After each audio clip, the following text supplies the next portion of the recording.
Whether it's rising interest rates to curb inflation or businesses trying to outrun the long shadow of the pandemic, there are many factors city leaders must consider in preparing the budget. They met this morning to do just that. We spoke to an economist about his predictions and what they mean for the city's approach. Outside, the weather forecast a bit gloomy.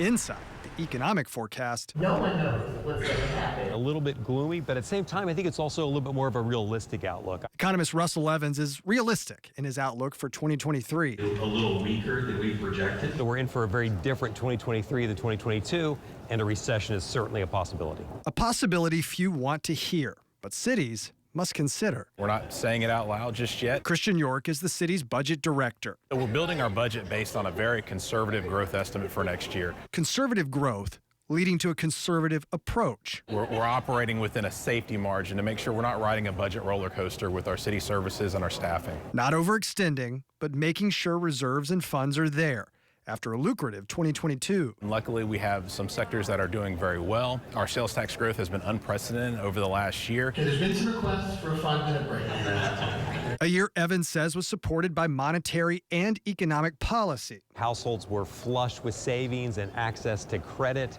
and in 2023, neither of those things are true. Whether recession comes or not, his advice for the city is the same for families. It's a year in 2023 that you want to approach with a certain amount of caution, but at the same time, not panic. Realistic, whether preparing for the rain or rainy day funds. Evans believes if recession comes, it would likely be in the second half of the year. And right now, the city's sales tax estimate is just over 1%.